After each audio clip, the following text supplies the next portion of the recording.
क्या आपने कभी सोचा है कि भारत जैसा देश, जिसके पास दुनिया के सबसे अनुभवी राजनयिक मौजूद हैं, वो अचानक एक अनुभवी बीजेपी नेता को बांग्लादेश में अपना हाई कमिश्नर क्यों बनाता है? क्या यह सिर्फ एक सामान्य नियुक्ति है, या फिर इसके पीछे छिपी है दक्षिण एशिया की बदलती भू राजनीति? क्या भारत बांग्लादेश के साथ अपने रिश्तों को एक नए दौर में ले जाना चाहता है?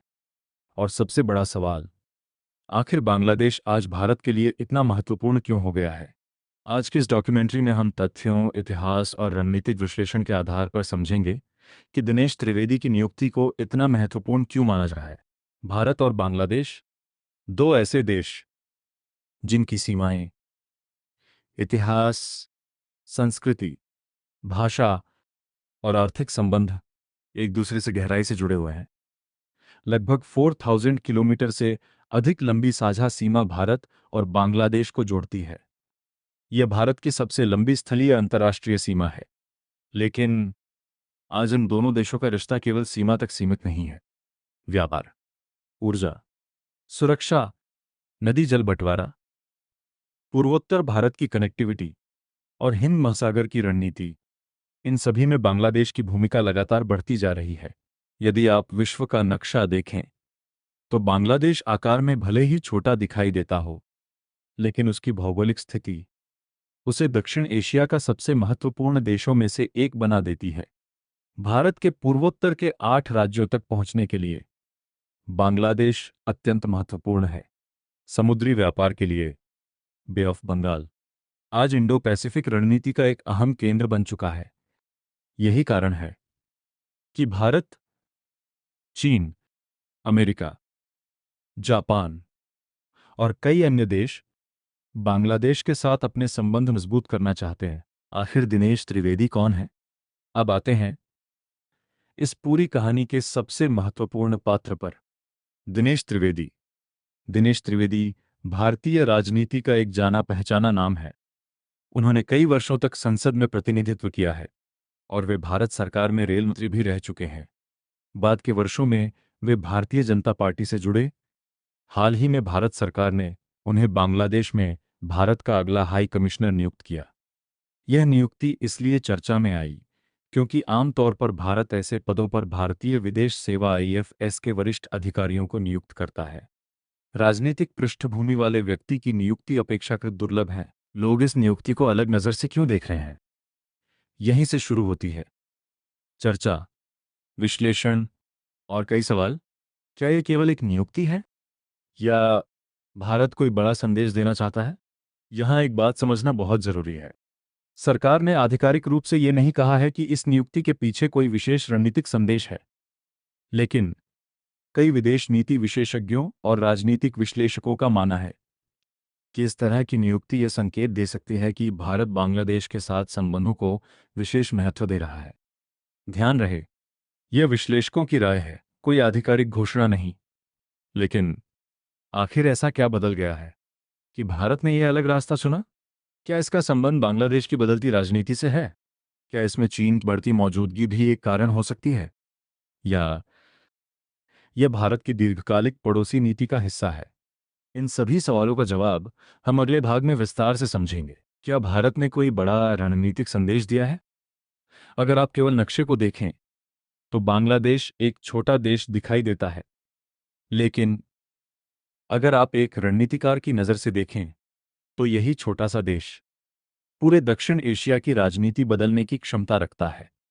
भारत के लिए बांग्लादेश केवल एक पड़ोसी देश नहीं, बल्कि उसकी नेबरहुड फर्स्ट पॉलिसी का एक महत्वपूर्ण स्तंभ है। भारत और बांग्लादेश के बीच व्यापार, ऊर्जा, सुरक्षा सहयोग, सीमा प्रबंधन और कनेक्टिविटी लगातार बढ़ी है। आज दोनों देशों के बीच रेल, सड़क और जलमार्ग परियोजनाएं क्षेत्रीय संपर्क को मजबूत करने में अहम भूमिका निभा रही हैं। भारत के पूर्वोत्तर राज्यों तक सामान पहुंचाने में बांग्लादेश के रास्ते का उपयोग समय और लागत दोनों कम कर सकता है। इसीलिए नई दिल्ली के लिए ढाका केवल एक राजधानी नहीं, बल्कि एक रणनीतिक साझेदार भी है। चीन की बढ़ती मौजूदगी अब एक दूसरा पहलू भी है जिसका जिक्र अक्सर विशेषज्ञ करते हैं। वह है चीन की बढ़ती आर्थिक और बुनियादी ढांचा परियोजनाएं। चीन ने पिछले वर्षों में बांग्लादेश में कई बड़े इंफ्रास्ट्रक्चर प्रोजेक्ट्स में निवेश किया है।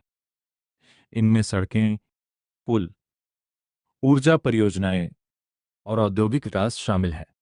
यह कहना सही नहीं होगा कि बांग्लादेश किसी एक देश के प्रभाव में है। वास्तव में ढाका लंबे समय से विभिन्न देशों के साथ संतुलित संबंध बनाए रखने की कोशिश करता रहा है। यही कारण है कि भारत, चीन, जापान, अमेरिका सभी बांग्लादेश के साथ मजबूत संबंध बनाए रखना चाहते हैं। क्या दिनेश त्रिवेदी की नियुक्ति इसी रणनीति का हिस्सा है? अब यहीं से सबसे महत्वपूर्ण सवाल शुरू होता है। क्या दिनेश त्रिवेदी की नियुक्ति भारत का कोई रणनीतिक संदेश है? सच्चाई ये है, भारत सरकार ने ऐसा कोई आधिकारिक बयान नहीं दिया है, लेकिन कई विदेश नीति विशेषज्ञों का मानना है कि किसी वरिष्ठ राजनीतिक नेता को इतने महत्वपूर्ण पड़ोसी देश में भेजना इस बात का संकेत हो सकता है कि भारत राजनीतिक स्तर पर और अधिक सक्रिय संवाद चाहता है। यह विशेषज्ञों का विश्लेषण है। इसे सरकार की आधिकारिक नीति नहीं माना जाना चाहिए। क्यों जरूरी है राजनीतिक अनुभव? एक अनुभवी राजनेता अक्सर सरकार, संसद, राजनीतिक दलों और नीतिगत निर्णयों की गहरी समझ लेकर आता है। ऐसे अनुभव कई बार कूटनीतिक बातचीत में अलग प्रकार की भूमिका निभा सकते हैं। हालांकि भारत की विदेश सेवा के अधिकारी विश्व के सर्वश्रेष्ठ पेशेवर राजनयिकों में गिने जाते हैं।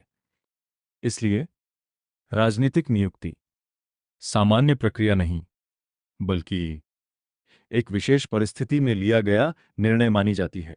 क्या इसका असर भारत बांग्लादेश संबंधों पर पड़ेगा? यह सवाल आज हर कोई पूछ रहा है, लेकिन इसका उत्तर अभी भविष्य में छिपा है।